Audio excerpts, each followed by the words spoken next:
마켓 리더스 클럽, 최근에 구독자분들께서 이메일하고 댓글로 많은 질문 주셨는데 그 중에서 공통으로 좀 도움이 될 만한 내용들 간추려서 답변하는 시간을 갖도록 하겠습니다. 첫 번째 질문입니다. 최근에 올웨더 포트폴리오를 알게 되었습니다. 장기채 ETF 가격이 빠져서 쉽게 회복될 기미가 보이지 않는데 1번 일정 손실 범위에서 매도하고 IPAR 같은 자산 배분 쪽으로 바꿀지, 2번 장이 흔들릴 때까지 기다렸다가 최소한 손실은 보지 않고 빠져나오는 쪽을 선택할지 궁금합니다. 아무튼 굉장히 이 장기채에 관해서 다들 염려가 많으신 것 같아요. 근데 오늘은 제가 어떻게 보면 이 장기채가 좋다 나쁘다 이런 측면보다는 자산 배분을 할 때 어떤 점을 좀 유의하셔야 되는지에 대해서 좀 말씀을 드리도록 하겠습니다. 제가 데이터가 없기 때문에 올웨더 포트폴리오를 충실히 추정하였다는 전제하에 레이지 포트폴리오 ETF 웹사이트에서 나오는 이 전략의 성과 데이터를 기준으로 말씀드리도록 하겠습니다. 참고 이 데이터는 2007년도 1월 1일부터 데이터고요. 이 왼쪽에 보이는 게 그 올웨더 포트폴리오를 구현하는 브레이크다운이고요. 참고로 요거는 최근에 이제 레이 달리오가 제로금리 상황으로 장기화될 때 이 부분에 대해서 이제 포트폴리오 변경을 한다는 얘기가 있는데 뭐 물가 연동채를 쓴다거나 뭐 다른 자산을 편입한다는데 그게 반영이 안 된 겁니다. 그거는 아직 현재 진행형이고 앞으로 성과가 어떻게 될지 어떻게 변화될지 모르기 때문에 아무래도 구독자분께서 추정하시는 거는 원래 오리지널 기존의 어떤 올웨더 포트폴리오라고 전제하고 말씀드리도록 하겠습니다. 기존의 전략을 보게 되면은 주식이 한 30%고요. 이거는 US 라지캡 에쿼티고요. 이건 VTR로 이제 ETF로 쉽게 추정하실 수 있고, 그리고 커머더티 원자재에 관한 비중이 15%인데 그 중에 절반은 종합적인 어떤 커머더티 익스포저고요. 그 중에 절반은 금을 가지고 있고요. 15% 정도가 이제 중기채. 제일 큰 비중이 아무래도 이 부분 때문인데 미국의 이제 장기채 40%를 가지고 있습니다.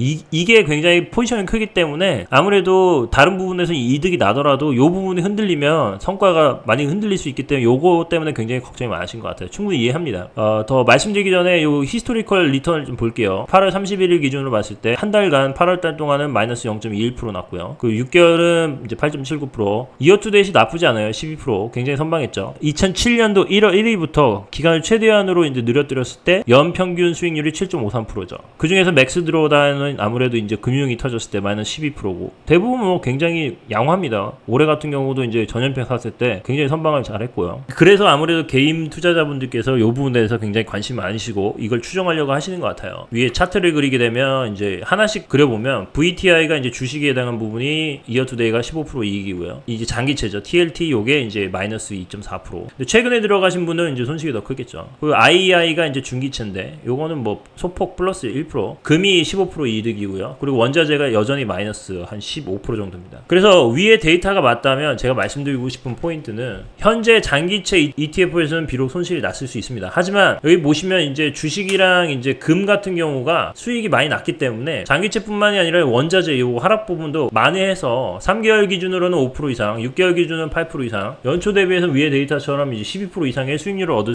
것으로 생각이 됩니다. 그래서 제가 말씀드리고 싶은 거는 자산 배분은 꼭 올 웨더뿐만 아니라 어떤 자산 배분도 마찬가지인데 핵심은 뭐냐면 일부 각계 전투에서는 패할 수 있지만 전체적으로 봤을 때 종합적인 포트폴리오, 즉 전쟁에서는 승리하는 것이라고, 이거 개인적인 생각입니다. 그래서 모든 전투에서도 각계 전투에서 승리하고 개별 자산을 얘기하는 거죠. 전체 전쟁에서도 승리하는 가장 이상적인 경우지만 문제는 투자 기간이 짧을 때예요. 지금 최근에 이 전략을 아셨기 때문에 이 전략이 뭐 앞으로 뭐 안 먹힐 수도 있지만 먹힌다는 전제하에 아무리 좋은 전략을 추정하려고 하더라도 투자 기간이 짧으면 진입하는 시점에 따라서 일부 자산, 그러니까 각계 전투에서 얼마든지 손실이 날 수 있습니다. 올해 같은 경우는 이제 장기채가 이제 좀 염려스러울 수도 있어요. 하지만 어떤 경우에는 주식일 수도 있고 어떤 경우는 금일 수도 있어요. 그렇기 때문에 자산 배분을 하실 때는 기본적으로 장기로 보셔야 되고, 그리고 단기적인 어떤 개별 자산들의 성과에 너무 지나치게 연연하실 필요는 없다고 생각합니다. 이거는 이 전략이 유효하냐 아니냐의 그 문제가 아니라 어떤 자산 배분 전략을 할지라도 다 해당이 되는 거기 때문에 말씀드리고 싶고요. 그래서 이 롤링 리턴이 굉장히 중요합니다. 롤링 리턴이 뭐냐면 이제 진입 시점이 각각 다를 수가 있잖아요. 그 진입 시점으로부터 어떤 일정 기간을 뒀을 때 성과가 어떻게 나왔냐를 보는 거예요. 그래서 여기 보시면 투자 기간이 1년일 경우와 2년일 경우, 3년일 경우, 5년일 경우, 7년일 경우, 10년일 경우가 나오는데 1년일 경우에 보면 어떤 경우 굉장히 잘못 진입을 하게 되면 1년 만에 손실이 마이너스 11%가 날 수 있는 겁니다.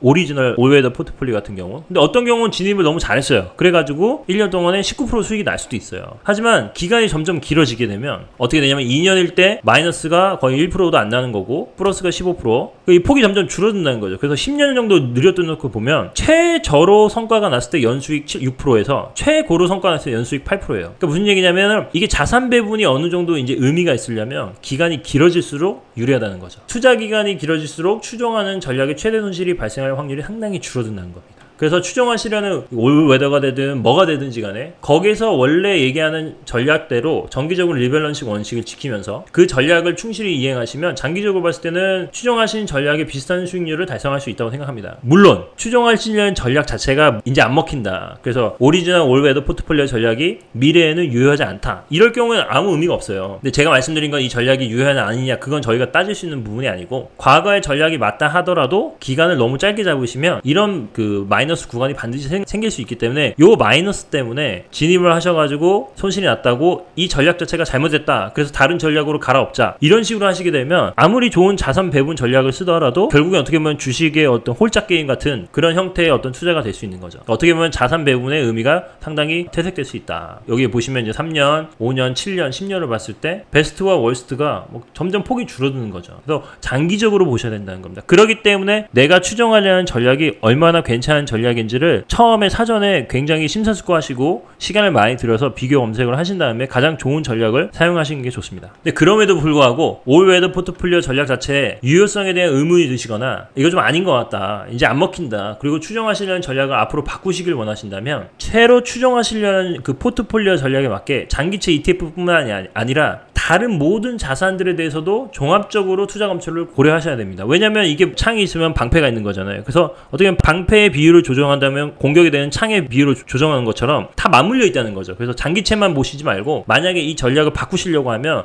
그 추정하려는 전략에 맞게 모든 자산, 금이라든지 주식이라든지 뭐 커머더티라든지 이런 것도 전부 다 종합적으로 고려를 하셔야 된다. 그래야 전체적인 균형을 무너뜨리지 않을 수 있습니다. 그리고 아까 말씀드렸듯이 IPAR ETF 같은 경우에는 기본적으로 이 전략 또한 올 웨더 포트폴리오 같이 리스크 패러티 모델을 사용하고 있거든요. 그래서 만약에 리스크 패러티 모델 자체를 여전히 추정하시길 원하시면 IPAR ETF가 어떤 유의미한 대안이 될 수 있는지 잘 모르겠습니다. IPAR ETF는 기본적으로 리밸런싱을 본인이 직접 하기에 번거로워서 일종의 아웃소싱 한다고 생각하시면서 하는 거는 이제 어떻게 보면 의미가 있을 수 있는데 IPAR이 올웨더보다 낫다 이렇게 얘기할 수는 없는 거죠. 기본적으로 여기는 비싼 수수료가 있기 때문에 그 추정 오차라는 게 있거든요. 그리고 원래 올웨더 오리지널 전략하고 좀 차이가 있는 걸로 알고 있거든요. 특히 이제 원자재 관한 익스포저를 주식으로 구현하기 때문에 그것 때문에 지금 사실 앞으로 이게 과연 성과가 더 좋을까? 잘 모르겠습니다. 예, 그런 부분을 잘 감안하셔야 되고요. IPAR하고 이제 그 레이지 포트폴리오 ETF 웨브사이트 나 올웨더하고 비교를 해보면 6월 말까지로 봤을 때 좀 실망스럽게도 IPAR이 훨씬 더 보면 이제 변동성도 크고 언더퍼폼 하고 있죠. 그러면 앞으로 어떻게 될 것이냐? IPAR이 이거보다 그럼 나쁜 전략이냐? 그렇게도 사실 얘기하기 좀 어렵습니다. 왜냐면 워낙 비교하는 기간이 6개월밖에 안 되기 때문에 이 구간에서 언더퍼폼 할 수 있지만 나중에 가면 갈수록 오리지널을 또 아웃퍼폼 할 수 있는 그런 여지가 있을 수도 있거든요. 그렇기 때문에 이거 자체를 뭐 낮다, 우량하다 이렇게 얘기하기엔 좀 너무 약간 시기상조인 것 같고요. IPAR 같은 경우는 수수료를 지불해서라도 내가 번거롭게 이렇게 리밸런싱 하는 게 좀 싫다. 이런 분들은 어떻게 보면 고려할 수 있지만 반드시 이게 대안이 된다 이렇게 말하기는 좀 어려울 것 같습니다. 자, 두 번째 질문입니다. 물가 연동 채권과 명목 채권과의 가장 큰 차이점은 무엇인가요? 이제 요즘에 이제 물가 연동 채권에 대해서 관심이 많으신데 기본적인 것만 살펴보겠습니다. 물가 연동 채권은 일반 명목 채권과는 다르게 기본적으로 원금이 소비자 물가지수 CPI에 따라 조정이 됩니다. 예를 들어 볼게요. 쿠폰이 2%짜리 물가 연동 국채가 있다. 근데 $1,000를 샀다. 그러면 1년에 받게 되는 이자는 1000 곱하기 2%니까 20불이 됩니다. 근데 만약에 이 기간 동안에 소비자 물가가 2% 상승할 경우에는 소비자 물가 상승이 2%만큼 원금이 늘어나는 거예요. 그래서 1000 곱하기 100% 더하기 2%니까 102%죠. 그래서 1020이 되는 거고 원금이 늘어났으니까 쿠폰이 2% 일정하잖아요. 그래서 앞으로 받게 될 연간 이자 또한 같이 늘어나는 거예요. 1020에다 2%니까 이제 20.4 이렇게 늘어나는 거죠. 그래서 이런 원리로 물가 연동 국채의 실질 가치가 그대로 유지가 되는 거예요. 여기 보면 한국투자증권에서 이제 그래프를 잘 만들었는데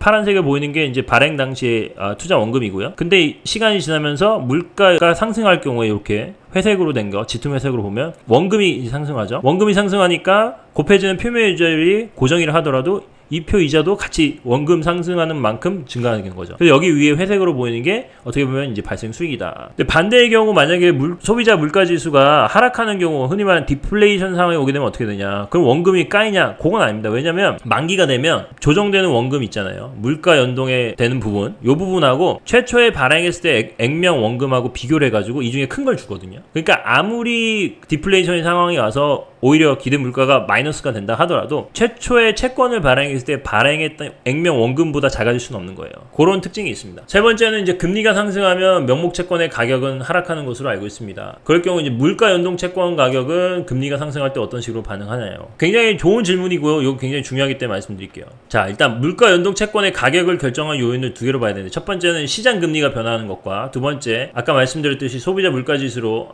얘기하는 물가 상승률의 변화로 요약할 수 있는데, 물가 연동 채권 또한 기본적으로 아셔야 되는 건 이거 채권이에요. 채권이기 때문에 시장의 금리가 상승하면 채권은 가격이 하락하는 거죠. 단지 뭐가 다르냐면 명목 채권과는 다르게 시장 금리가 상승하는 폭에 비해서 이 기간 동안에 기대 소비자 물가 지수가 더 상승이 클 경우에는 채권 가격 하락을 상쇄하거나 혹은 플러스가 날 수 있습니다. 따라서 명목 채권에 비해서 물가 연동 채권의 매력이 증가하는 시기는 어떤 경우냐면, 기본적으로 채권이잖아요. 그래서 금리가 하락하는 게 좋고요. 거기에 플러스 소비자 물가 지수는 계속 상승할 때 제일 좋은 경우죠. 두 번째는 뭐냐면, 시장 금리는 상승함에도 불구하고 채권 가격이 하락하죠. 그런데 소비자 물가 지수 상승으로 인한 원리금 상승폭이 더 클 때, 그러면 요게 시장 금리로 인한 채권 가격 하락을 상쇄하고 오히려 플러스가 나기 때문에 요게 두 번째로 어떻게 보면은 베스트로 볼 수 있는 거죠. 반대로 명목 채권에 비해서 물가 연동 채권의 매력이 감소하는 시기는 첫 번째, 둘 다 안 좋은 경우예요. 디플레이션 상황하고 금리 상승이 같이 일어나는 거죠. 그 시장 금리가 상승하면서 소비자 물가 지수가 하락할 때, 이게 제일 안 좋은 거고, 두 번째는 시장 금리를 하락해요. 그래서 채권 가격이 올라가야 되는데 그거보다 소비자 물가 지수 하락폭이 더 커서 이제 원리금 하락폭이 더 크면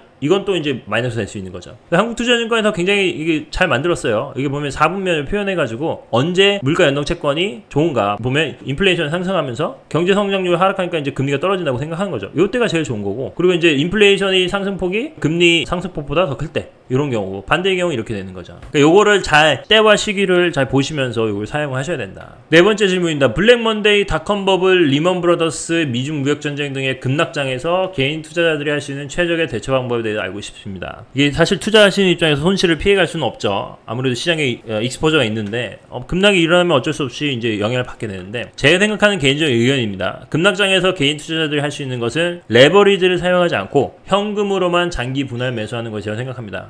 왜냐면 미국의 경우 말씀드린 거예요. 100년이 넘는 미국 주식 역사상 많은 위기와 악재가 있었지만 장기적으로 결국 우상향했거든요. S&P 인덱스 기준으로 볼게요. 1872년부터 2018년까지 데이터를 보면, 이거 아까 말씀드렸듯이 어떻게 보면 롤링 피리어드예요. 롤링. 진입 시점이 다 다를 수 있잖아요. 그 진입한 각각의 시점에 별로 1년만 투자했을 경우에 최소의 어떤 리턴을 보면 1년일 경우에 맥스가 최대로 때가 잘 맞으면 플러스 53% 날 수 있어요. 근데 반대로 때가 안 맞으면 마이너스 37%도 1년 만에 날 수 있는 거죠. 5년일 경우 볼게요. 이게 빨간색이 하락일 경우인데 굉장히 어떻게 보면 빨간색이 줄어들었죠. 그래서 최대 28% 이익이 나고 최소 11% 마이너스가 나는 거고, 평균은 뭐 비슷해요. 8%나 7%나. 근데 중요한 건 뭐다? 1년보다 5년일 경우 확연히 손실이 나는 롤링 리턴이 적다 이거죠. 10년이면 더 줄어들죠. 재밌는 건 20년입니다. 20년. 20년은 마이너스가 나는 때가 하나도 없어요. 그러니까 최대로 연이율이 13%고요. 미니멈은 뭐 거의 뭐 0.5%죠. 그래도 적어도 손실이 안 난다는 거예요. 그래서 아까 보면은 이제 그 올웨더 할 때랑 비슷한 경우인데, 투자 기간이 길어질수록 마이너스 날 확률이 거의 제로에 수렴한다. 이게 왜 중요하냐? 다우존스 이제 장기 차트를 보게 되면 수많은 악재가 있었어요. 이거를 모든 조정 기간을 넘버를 1부터 해서 쫙 표시해서 121개 다 분석을 했고, 그 기간에 있었던 뭐 대통령까지 다 보여주는데, 보시면 이게 어마어마한 들쭉날쭉한 기간이 있는데, 여기 뭐 공항도 있고 뭐 엄청나게 많은 그 조정 구간이 있어요. 진입을 잘못하면 원금 회복하는데 19년 걸리기도 하고 25년 걸리기도 하고 16년 걸리기도 하고 뭐 6년 걸리기도 하는데, 아까 말씀드렸죠. 개인이 이런 상황을 만났을 때 가장 대처하기 좋은 건 뭐냐면, 이거를 만약에 거치식으로 투자했다 그러면 고점에 물렸으면 회복하는데 19년, 25년 걸릴 수 있어요. 하지만 장기로 분할 매수했다 그러면 결국 우상향 하거든요. 그래서 장기로 했다 그러면 이게 달러 코스트 에버리지, 그래서 진입 시점 만약에 꼭지로 잡았다 하더라도 중간으로 이게 평균 단가가 맞춰지기 때문에 리커버 할 수 있는 시간이 거의 뭐 절반이나 그 이하로 줄어들 수 있는 거죠. 근데 만약 이때 레버리지를 할 경우에 문제가 중간에 손절을 해야 되는 거예요. 왜냐면 마진콜이 당하기 때문에. 그래서 개인이 시장에 참여하는 한 가장 좋은 방법은 장기적으로 우상향한다는 전제하에, 뭐 다른 나라는 모르겠지만 미국의 역사는 지금까지 그래 왔거든요. 100년이 넘는 기간 동안에. 그래서 장기 분할 매수가 가장 좋은 대처 방법인 것 같다. 이번에 보면 뭐 굉장히 또 급락장 때문에 무서우시잖아요. 이런 상황이 올 수도 있어요. 과거 이런 상황. 근데 그때 하더라도 침착하게 계속 장기 분할 매수하시면 리커버리 타임이 상당히 많이 줄어들면서 결국 또 시간이 지나면 우상향한다. 이렇게 되는 거죠. 자, 오늘 여러 가지 질문을 살펴봤는데, 혹시라도 구독자분께서 더 궁금한 사항이 있으시면 연락 방법은 이메일 marketleadersclub@gmail.com으로 질문을 보내주시거나 지금과 같이 채널 동영상 댓글로 보내주시면 될 것 같습니다. 오늘 내용이 유익하셨으면 구독과 좋아요, 알림 설정 누르시고 다음에 더 좋은 내용으로 찾아뵙도록 하겠습니다. 감사합니다.